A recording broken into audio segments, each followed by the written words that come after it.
لیکن یہ بھینسوں کو چارہ ڈالنے والا جب آیا تو محدث اعظم نے فرمایا پگڑی کے بال کو کوئی ہاتھ نہ لگائے, یہ ساری دستار میں نے کرنی ہے.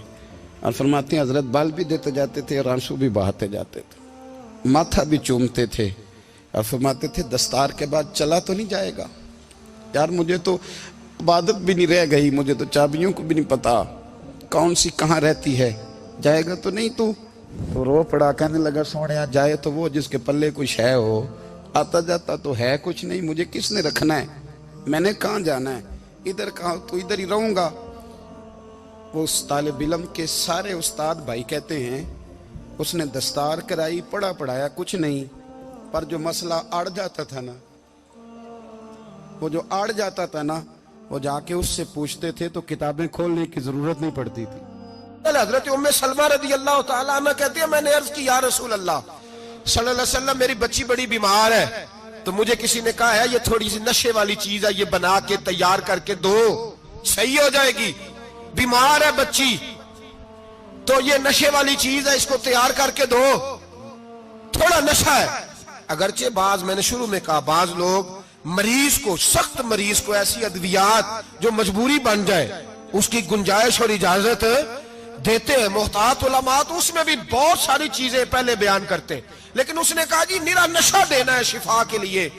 حضرت ام سلمہ کہتی ہے میرے نبی پاک نے میری طرف دیکھا, میری طرف, تو میں نے کہا یا رسول اللہ آپ کیا فرمانا چاہ رہے ہیں؟ تو نبی پاک نے فرمایا ام سلمہ کبھی ناپاک چیز میں بھی شفا ہوئی ہے, کبھی ناپاک چیز میں بھی, کبھی شراب اور خمر میں بھی شفا ہو سکتی ہے. شفا رب کریم نے رکھی ہے پر شہد کے اندر رکھی ہوئی ہے, شفا اللہ نے رکھی ہے قرآن مجید میں رکھی ہوئی ہے, تو اس میں بھی کبھی یہ حضور نے بیان کیا ہے کہ اس کے اندر شفا ہو سکتی, تو امت کتنی دلیری کرتی ہے جو یہ مشورے دیتی ہے کہ اس کے اندر نشہ ہے, شراب ہے, تو کھانسی چلی جائے گی تو فلانی بیماری چلی جائے گی. نہ آؤ ان چیزوں پہ, نہ اپنے ایمان کو خرابی دو, اور نہ ایسی باتیں کرو جس سے کہ ڈائریکٹ رسول اللہ صلی اللہ علیہ وسلم کے واضح ارشادات کی مخالفت ہو. میرے نبی پاک صلی اللہ علیہ وسلم نے فرمایا, اور پھر کچھ لوگ کہتے ہیں تھوڑی پی ہے جی. اب تو میں تجزیے میں پڑھ رہا تھا کہ ایسی شراب ایجاد ہو گئی ہے, لوگ شراب پیتے ہیں اور وہ مست بھی رہتے ہیں, کار بھی چلاتے رہتے ہیں, کہتے ہیں جی نہیں ہمارا ذہن معاف نہیں ہوا تو یہ والی صحیح ہے, نشہ نہیں لاتی. میرے نبی پاک صلی اللہ علیہ وسلم نے فرمایا جس چیز کی تھوڑی مقدار, زیادہ مقدار حرام ہے اس چیز کی تھوڑی مقدار بھی حرام ہے, جس کی زیادہ مقدار حرام ہے اس کی تھوڑی بھی. تو خمر اور شراب اگر فل پینا جائز نہیں تو تھوڑی پینا بھی جائز, یہ حرام ہے اور حرام تھی اور قیامت تک حرام ہی رہے گی. میرے نبی پاک صلی اللہ علیہ وسلم نے منع کیا اور حضور نے اظہار ناپسندیدگی فرمایا, اور میں 40 دن تو عبادت ہی قبول نہیں ہوتی شراب پینے والے جب تک سچی توبہ نہ کرے. یہ لفظ جب ادا کرتا ہوں تو شرم سے میری زبان لڑکھڑاتی ہے کہ یار درباروں پہ بھی نشہ بکتا ہے. میں یہ بات کر رہا ہوں صوفیاء کا ترجمان, درباروں پہ, مزاروں پہ, اور سجادہ نشینوں تمہیں زمین نگل جائے, آسمان تمہیں لے اڑے, تم پر قہر نازل ہو, تم نے باپ دفن کر کے تو وہاں نشے کا اڈا بنا لیا, ماؤں سے بیٹے چھیننے لگے ہو, عورتوں کے سروں سے کپڑے چھیننے لگے ہو, سہاگ مارنے لگے ہو, بیٹیاں اور بیٹے یتیم کرنے لگے ہو, نشہ بیچتے ہو درباروں اور مزاروں پہ. یہ تماشا لگ گیا. آپ کیسے کروں یہ بات, پر کرنی پڑ رہی ہے, مجبوری ہے, یہ مضمون مکمل نہیں ہو سکتا. بند کر دیں وہ دربار, ہمیں نہیں چاہیے جن درباروں پہ نشہ بکتا ہے. میں ذمہ داری سے کہہ رہا ہوں, بات ریکارڈ ہو رہی ہے. جوتے کی نوک پہ وہ سجادہ نشین جو امت کو ڈرگز دیتا ہے, وہ سجادہ نشین کا ڈیرا نہیں, وہ گند کا اڈا ہے, وہاں سے فیض نہیں مل رہا, امت کی تباہی ہو رہی ہے. بتا دو, پھیلا دو, اس کو اعتراض کرنا ہے کرو. میرے رسول پاک سید عالم صلی اللہ تعالی علیہ وسلم کا دین ضروری ہے, کسی پیر کی سجادگی ضروری, بولیے سجادگی ضروری. بڑی ذمہ داری سے کہہ رہا ہوں اور نمائندگی کر رہا ہوں اپنی جماعت کی. نہ ہمارے بزرگوں نے کل اس کی حمایت کی تھی، نہ آج کرتے ہیں، نہ قیامت تک کریں گے۔ بند کر دیں وہ دربار اور مزار۔ بزرگ دنیا میں یہ کام کرنے آئے تھے، اور ہماری سوچ اتنی گر گئی ہے، اتنے ہم کمزور ہو گئے۔ کہتے ہیں جب اس کو چڑھ جاتی ہے تو پھر بڑی معرفت کی باتیں سناتا ہے۔ تجھے شرم نہیں آئی ہے لفظ کہتے ہوئے؟ اب نشئی تجھے معرفت سکھائے گا؟ اب تو شرابی سے، بھنگی چرسی سے دین سیکھے گا؟ کہتے ہیں اس نے پی ہوئی تھی، چڑھی ہوئی تھی، میں بات کر دی تو میرا کام بن گیا۔ اتنی گندی اور میلی سوچ صاحب ایمان کی ہوتی ہے، تو اب نشیوں سے جا کر دعائیں کرائے گا؟ سن، میرے نبی پاک صلی اللہ علیہ وسلم نے فرمایا جو شراب پی لے، نشہ کر لے، اس کی تو 40 دن تک عبادت رب قبول نہیں فرماتا۔ تو کہتا چڑھی ہوئی تھی تو اس نے دعا کر دی، تجھے شرم ہی نہیں آئی بات کرتے؟ حیا ہی نہیں کیا تو نے جملہ بولتے؟ یہ کوئی تصوف اور طریقت ہے؟ جاؤ اٹھا کے لے جاؤ۔ ایسی کوئی تصوف اور طریقت ہمیں نہیں چاہیے، ہمیں وہ والی طریقت چاہیے جس میں خدا کے قرآن کی بات ہوتی ہے اور محمد مصطفیٰ کے فرمان کی بات ہوتی ہے صلی اللہ علیہ وسلم۔ تو بھائی یاد رکھو، یہ کوئی طریقہ نہیں۔ ایک مزار ہے، مجھے ایک صاحب کہنے لگے آ جائیں یہاں بھی فاتحہ پڑھیں۔ میں نے کہا یہاں کیا ہے؟ کہنے لگے تھے تو بابا جی نشہ بشا کرتے، پر اب سنا ہے لوگوں کی منتیں بڑی پوری ہوتی ہیں۔ مجھے جذبات بڑے کم آتے ہیں۔ میں نے اس آدمی کو گریبان سے پکڑ لیا، میں کہ ادھر ہٹ، وہ تو نشہ کرتا تھا اور تو جاتا تھا، تیری یہ کیسے طاقت ہوئی؟ تو نے مجھے مشورہ دے دیا، تو ہمیں کمزور سمجھتا ہے؟ ہم کمزور ایمان کے لوگ ہیں، اور میں یہاں تجھے کہوں گا نہیں نہیں میں یہاں نہیں جاتا، میں وہاں جاتا ہوں۔ بالکل کوئی لگی لپٹی بات نہیں، کھری بات۔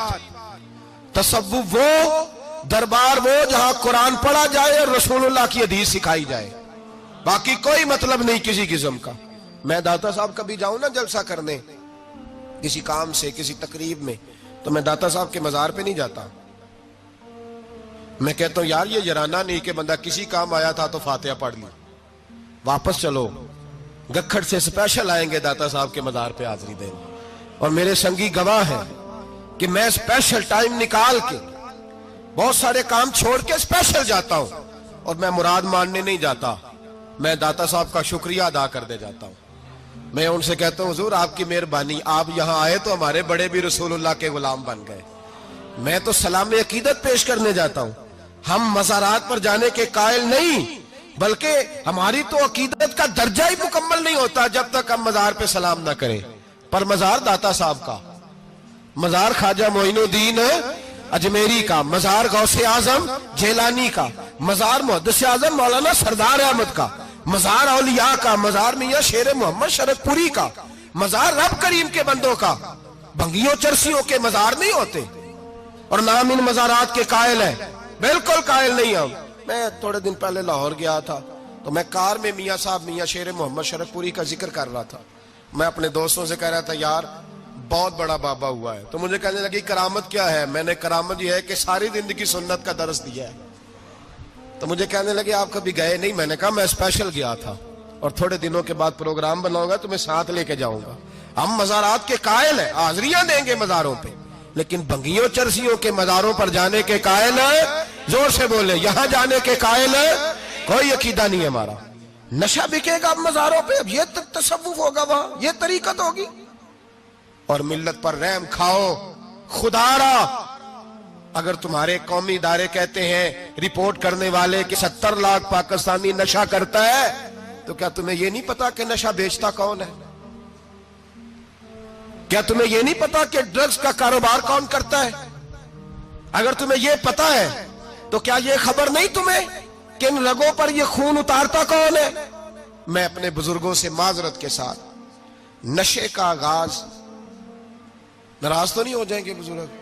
نوجوانوں کو میں لتاڑ لیتا ہوں، لیکن بزرگوں کی عزت کرنا سنت ہے، تو میں بزرگوں سے معذرت کے ساتھ، یہ یوں سمجھ لیے خوگرے حمد سے تھوڑا سا گلا بھی سن لے۔